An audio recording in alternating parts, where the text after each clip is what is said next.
Assalamualaikum Baraya, ini Guru Gembul di Subaltern Podcast. Kita sekarang ngobrol sama orang-orang yang tersisihkan, yang terpinggirkan, yang kata orang-orang tidak inspiratif. Dan sekarang kita memang ketemu sama orang yang tersisihkan, secara literal tersisihkan. Kang Ali Wahyudi, tersisihkan sebagai anggota TNI. Gitu ya? Lebih tepatnya peserta yang tersisihkan. Peserta masuk. Yang tersisihkan. Ya. Jadi Akang minat mau masuk, ya. Jadi tentara, tapi tersisihkan. Betul. Iya, wajar kan tersisihkan kan banyak orang yang tersisihkan di situ. Kan ya. Seleksinya juga satu berbanding berapa orang gitu kan? Betul. Ya terus apa yang istimewa Akang dari nasib Akang? Yang istimewa itu adalah keterangan tidak diterimanya. Keterangan tidak diterimanya. Iya. Apa ya? Gimana saya mulainya? Pokoknya mah tahun sekarang teh lebih spesial. Apa Kang spesial teh dari tadi teh? Yang apa ya? Jadi ginilah biar cepat ya Kang dan sebenarnya kita tuh mau berbicara tentang sesuatu yang sangat sensitif ya. Betul. Sangat sensitif yaitu adanya dugaan kecurangan dalam seleksi jadi tentara. Ya. Ada dugaan manipulasi. Betul. Dan rekayasa. Nah, di mana Akang ini merasa bahwa dirinya sudah layak masuk, tes ikutan semuanya lancar, sukses, tapi kemudian tidak diterima karena alasan yang tidak masuk akal. Tidak masuk akal. Betul. Ini adalah cerita yang sudah umum diketahui oleh masyarakat, tapi konon katanya tidak banyak yang berani speak up. Makanya kita disclaimer dulu ya. Jadi ini mah pengalaman pribadi dan sepihak. Mau benar atau tidak, pokoknya ini diduga mewakili keresahan banyak orang. Betul. Gitu ya, Kang? Betul. Langsung sekarang saya sudah kasih papanasnya, Kang. Jadi apa yang menurut Akang tadi tidak masuk akal itu gimana? Dari mulai awal pemeriksaan pun kan kita waktu itu dikumpulin ya. Pokoknya dalam kurun waktu seminggu itu waktu tes kita gitu. Nah, pas pemeriksaan awal itu tes pertama itu kalau saya tidak salah ingat ya itu tes kesehatan.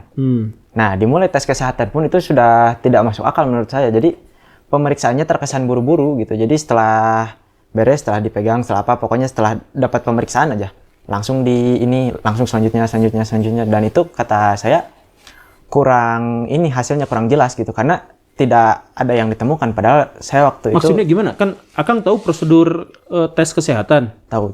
Nah, misalkan gimana harusnya gimana? Harusnya begini, kalau misalkan di awal-awal saya temukan itu dari mulai tes tinggi badan, berat badan ataupun ambil darah, ambil urin itu masih wajar. Nah, pas mulai rongsen, nah itu yang udah agak wajarnya. Jadi kita cuman disuruh berdiri bentar, udah ada tet, udah aja.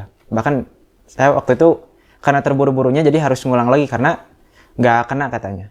Nah itu kan harusnya perlu waktu yang lebih santai ya supaya lebih kelihatan gitu hasilnya. Ini cuman berdiri doang, di scan, udah aja.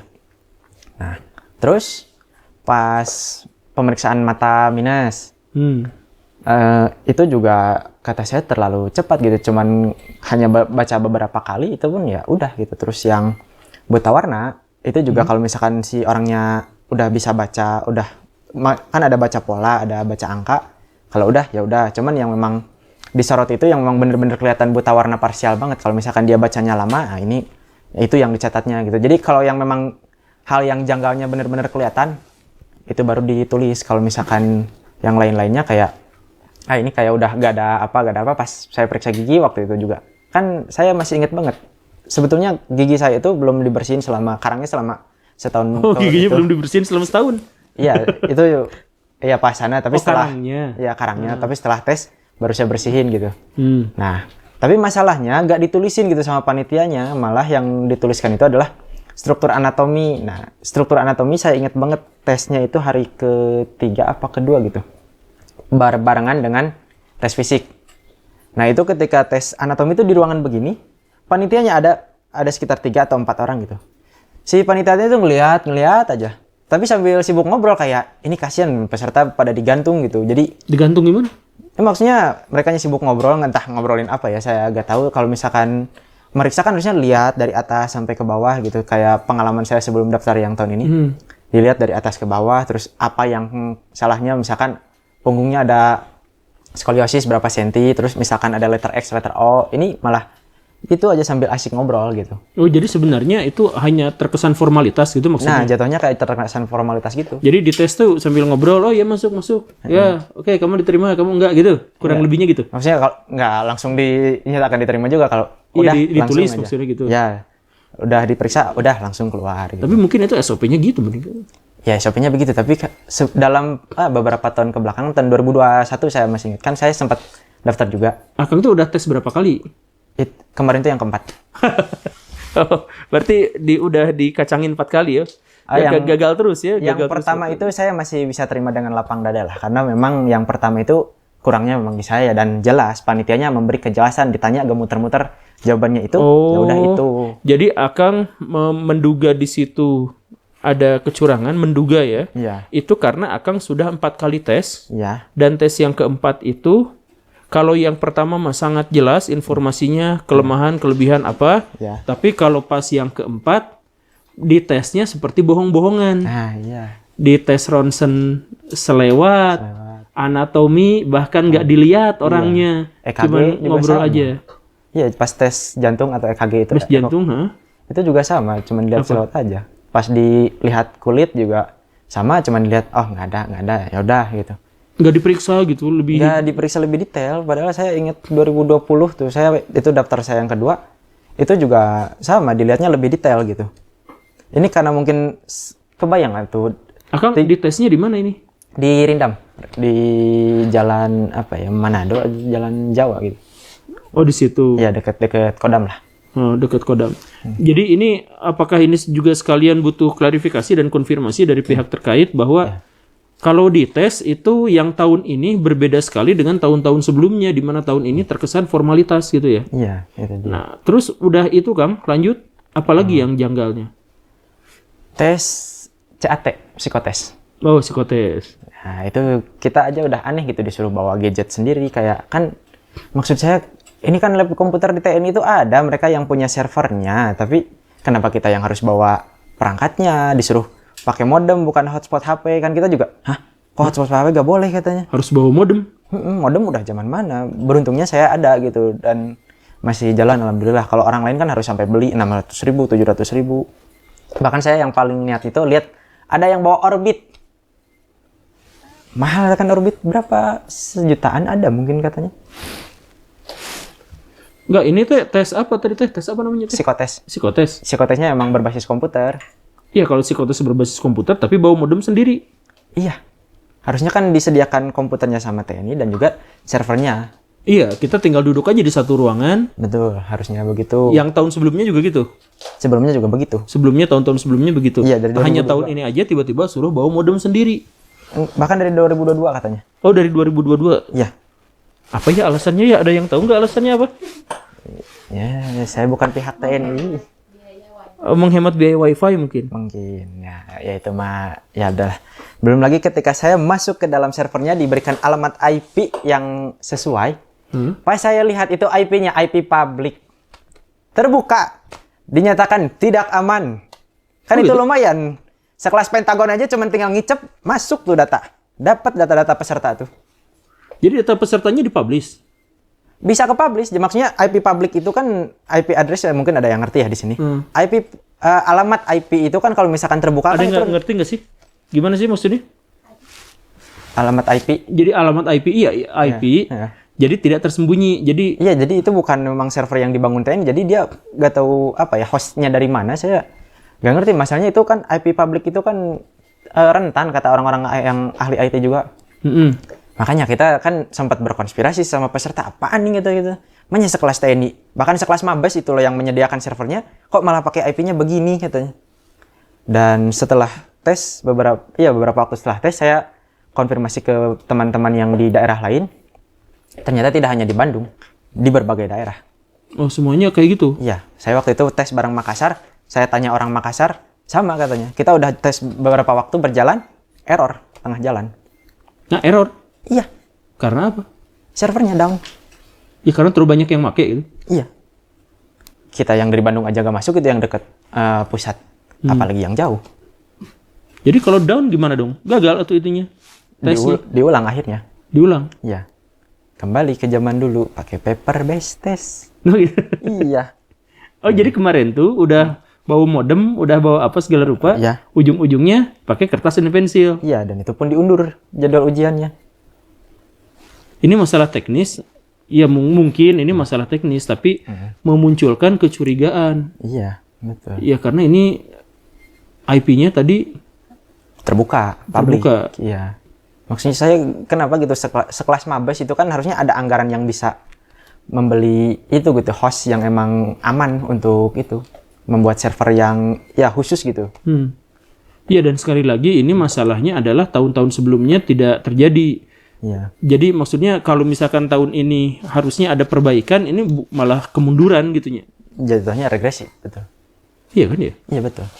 Tapi di sini nggak ada orang tentara dan nggak ada yang ini. Harusnya ikut ngomong nih di sini. Disensor mukanya. Oh, jangan disensor di mukanya. Ini mukanya kayak gini. Itu kejanggalan. Sekali lagi ya, kita bukan menuduh, kita mah minta klarifikasi aja sekalian gitu. Betul, ya. Karena kita juga sebenarnya nggak tahu nih. Iya.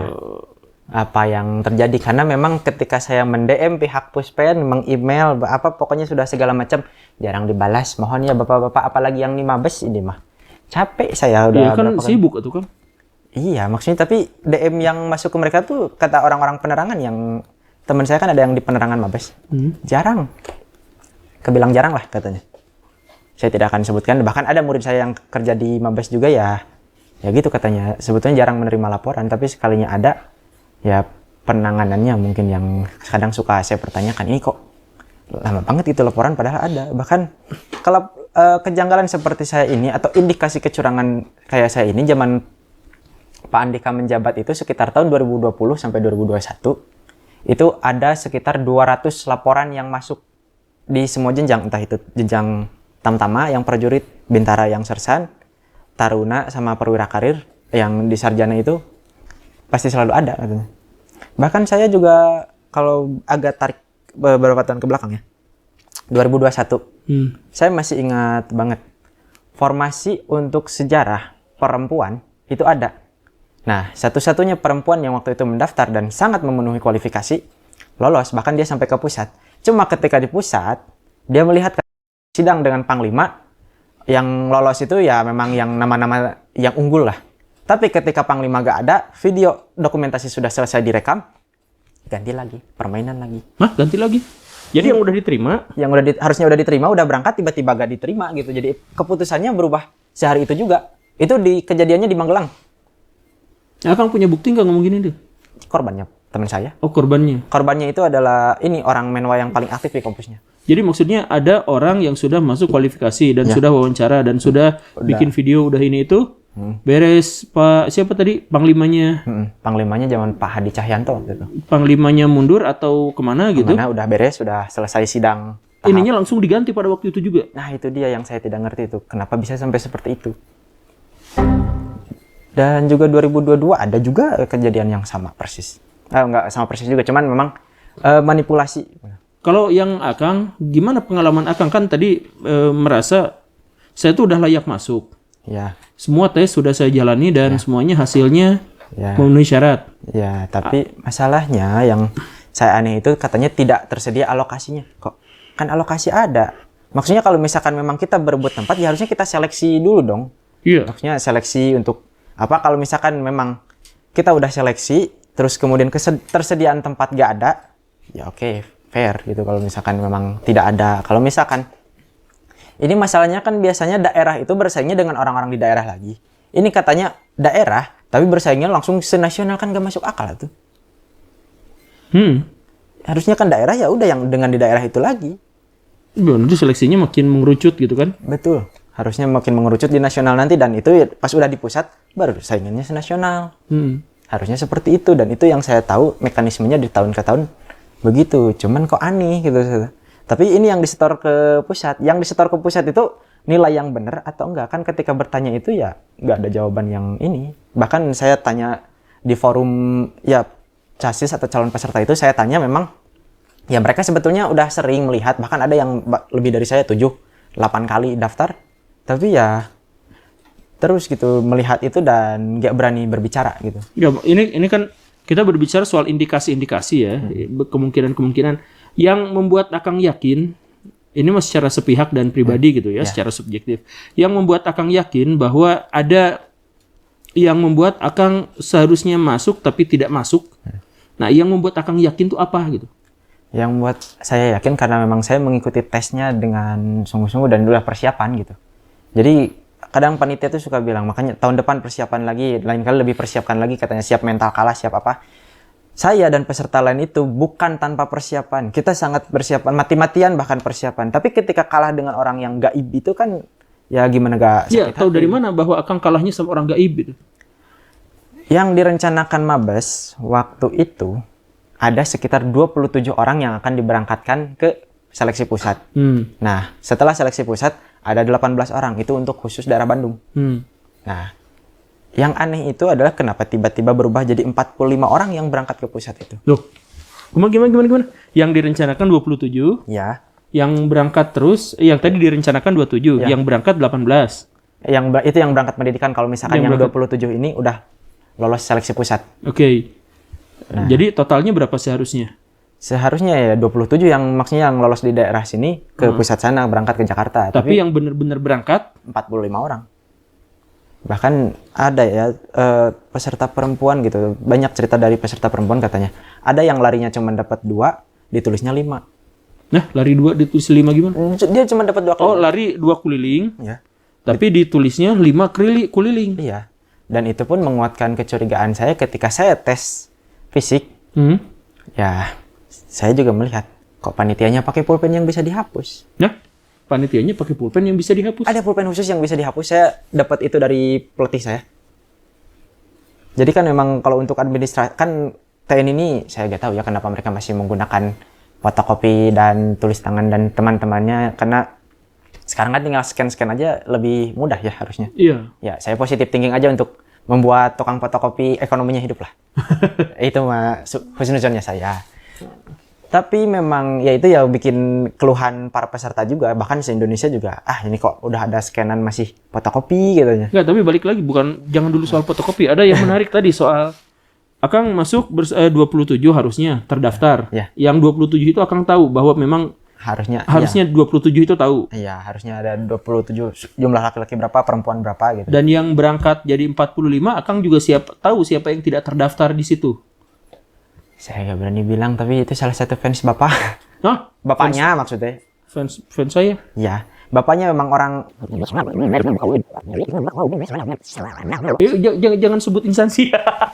Rada panik. panik, masalahnya orang instansinya fans Bapak lagi. Waduh, Sering nonton. aduh. Fans siapa? Bapak siapa ya? Oh ya udah, Jangan terlalu jauh lah ya. Soalnya nyebut saya ini. Enggak, tapi iya berarti Akang sebenarnya juga tahu dari 20 berapa tadi teh? 27 tiba-tiba bengkak jadi 45, berarti Akang bisa mengidentifikasi mana yang sudah terencana dan ada di dalam daftar dan mana yang tidak ada. Ya, karena memang adalah bisikan katanya ada sekitar 10 orang yang di bawah, ternyata lebih banyak dari dugaan saya gitu. Iya, tapi kan ini ya itu tadi pernyataan sepihak ya. Kita harus konfirmasi dan klarifikasi kayaknya. Iya, Tapi lanjut Kang, sesudah berangkat ke sana, akhirnya yang lulus adalah yang sisa dari 45 itu. Iya, yang 45 itu. Sedangkan yang 27 direncanakan itu banyak yang tidak lolos. Iya. Emang berapa yang akhirnya diterima total tuh? Saya rasa Yang kalau lolos tuh. kalau tahun sekarang kalau saya lihat ya, kalau misalkan yang 45 tadi udah tes nanti di Jakarta sana, kayaknya mungkin lebih banyak, ada sekitar 20 atau 30 mungkin. Saya nggak bisa memastikan karena gini, 45 itu juga hasil ngambil dari daerah lain katanya. Jadi di Cirebon harusnya lulus berapa, di Serang harusnya lulus berapa gitu. Karena yang di Cirebon ada teman saya yang daftar juga. Yang lolos tuh paling berapa ya? Nggak sampai 10 katanya. Dan itu pun nanti setelah yang dari Cirebon itu setelah di Jakarta yang akan berangkat ke Akademi Militer cuma 1 orang itu juga. Iya, jadi ada isu ini mah. Dan ini dari pengalaman yang Akang juga sebenarnya tidak memiliki bukti secara penuh gitu ya. Iya. Karena ini, tapi ada isu bahwa orang-orang yang masuk ke TNI itu sebenarnya banyak yang tidak lulus kualifikasi. Betul. Banyak yang lari cuma 2 dihitung di 5. Iya. Ya kan itu salah satu tes fisik ya, tes fisik. Tes fisik. Ya. Berarti ada juga yang di ronsen sebenarnya nggak layak, tapi ini karena Iya. tadi selewat-selewat gitu. Ada yang tes fisik Iya. mungkin hanya sekedar formalitas karena ada orang yang sudah dipersiapkan sebelumnya gitulah Iya, ringkasannya ya gitu ya. Dan juga saya masih ingat tentang penyakit bawaan itu ada katanya dokter di tahun awal 2023 daftar lolos padahal dia punya penyakit bawaan. Tapi ya gitu katanya emang TNI-nya butuh ya Penyakit bawaan kan nggak boleh. harusnya. Cuman ya itu mah saya belum tahu juga ya karena itu cerita dari orang teman saya yang dokter yang ikut daftar lah. Oh cerita ya. Cerita ya. Bisa aja bener kan? Cerita. Kenapa ekspresinya gitu? Sama ini saya tuh ada bukti-buktinya juga gitu kayak rencana kegiatan dari Mabes terus survei saya udah ngisi tapi diprotes sama teman-teman katanya pada jadi korban gitu tapi kok gak berani pada cari aman gitu saya Akang bisa nggak mendatangkan dalam tanda kutipnya? Atau misalkan kalau ini kita butuh konfirmasi dan klarifikasi lebih gitu, Iya. Akang bisa nggak menemukan atau mendatangkan orang-orang yang senasib dengan Akang yang merasa dicurangi dalam tanda kutip? teman saya ada juara MMA nasional dia. Oh juara MMA nasional? Iya. Saya Jaka Saragi bukan? Oh bukan. Oh, bukan. Dia mah lebih berfokus pada pergumulan dan juga pokoknya bantingan weh. Oh iya percekekan ya? Ya percekekan. Saya juga habis dicekek sama dia. Oh gitu. Iya. Ada seorang juara MMA nasional bahkan dia sebelum pengumuman tuh udah menjuarai MMA nasional sebelumnya. Cuman saya bingung sekelas dia aja juara nasional gak lolos dengan alasan yang kurang masuk akal kata saya. Ini orang badannya udah proporsional, tinggi udah, berat badan ideal. Gak masuknya gara-gara tinggi dan berat badan. Pas dia tanya kenapa? Ya itu berarti tinggi berat badanmu kata si panitianya tuh gak ada jawaban. Hah gitu kayak Tingginya udah pas. tingginya udah lebih bahkan udah 170 apa 180 gitu. Tapi tidak lulus. Karena berat badannya kurang ideal katanya. Padahal kata saya ini orang berat badannya proporsional gitu. Atau mungkin karena berotot kan? Kan kalau jadi tentara mah nggak boleh berotot mungkin. Sebetulnya itu gak jadi bagian juga karena memang kenapa orang jarang tidak diperbolehkan masuk TNI dengan ada alasan Otot, udah otot.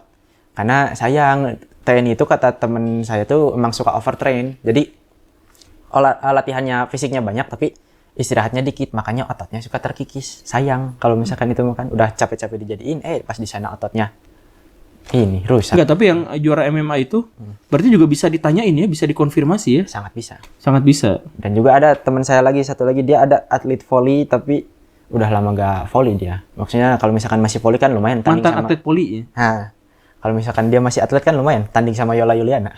Oh itu. Saya juga mau tanding.